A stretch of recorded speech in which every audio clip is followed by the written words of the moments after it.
Good afternoon, Bermuda. I'm here with my colleagues, Senator Andrew Simons and Senator Nick Kemp, and we've just wrapped up our Senate session for today, where we discussed and passed two acts that were commenced under the One Bermuda Alliance government and supported by the Progressive Labour Party. The two acts were the Tourism Investment Act and the Proceeds of Crime Act. I'm going to talk a bit about the Tourism Act, and my colleague, Senator Andrew Simons, will talk about the Proceeds of Crime Act. The Tourism Investment Act was an act that was passed to help make Bermuda more competitive with other jurisdictions for our tourism product. It was primarily used to attract hotels to be built in Bermuda, which essentially creates jobs for our Bermudians. This was just another one of the bills that we put through and consultated on, which helped to create and add to the success of our enhancement of our tourism product from the Bermuda Tourism Authority and the success of the America's Cup. I'm now going to turn it to my colleague, Senator Andrew Simons, to talk about the Proceeds of Crime Act. So the Proceeds of Crime Act was really yet another piece of OBA-led anti-corruption legislation. As many people know, next year an external body is going to evaluate our anti-money laundering and anti-terrorist financing framework. This legislation ensures that we're compliant. There were two notable details in the act we passed today. The first has to do with casinos and gaming. Casinos are new to the island, and we have to ensure that we regulate gaming with just as much rigor as we do financial services. So the provisions of the Act today will keep corrupt people out of gaming in Bermuda. The second notable detail of the Act has to do with charities.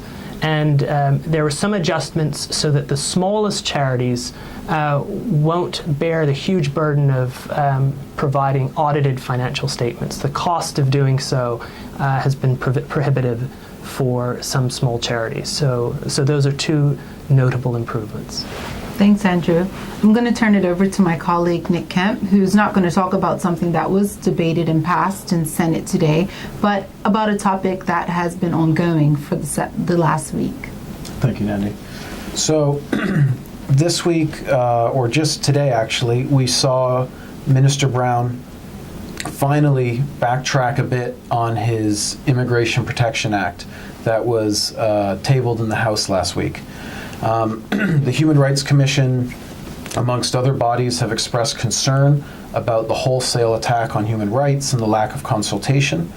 At least a first step has been made, and I'm happy about that a Human Rights Commissioner has been added to the bipartisan consultative group that was set up after the act was tabled and after pushback, quite frankly.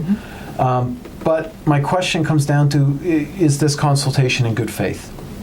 The working group that was set up, much at Minister Brown's behest before, has yet to provide its recommendations, and yet this bill was tabled.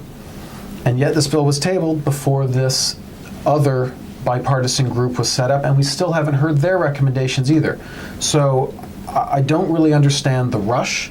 What's meant to be corrected hasn't really been articulated by the minister. So I'd suggest, if he's not going to withdraw the bill, that he at least holds it over until we hear from the results of these consultative processes. Nandi? So before we wrap it up, I think it's important for us to discuss the recent events in the education ministry that have occurred this week. There is cause for concern with leadership in the education, as we have not heard anything from the minister. There's been silence on what's been going on, and it's been developing in the media. As we know, there was a strategic plan started earlier this year, which was led by the Commissioner of the Education. And we are just here and as being advocates and spokespersons for the stakeholders, and growing concern as to how would the strategic plan be executed? Where are we with the strategic plan, and who's going to bring it over the finish line? So I think it's important that we urge somebody in the education ministry to speak up on this, and particularly the minister, who has been silent on this topic. Thank you.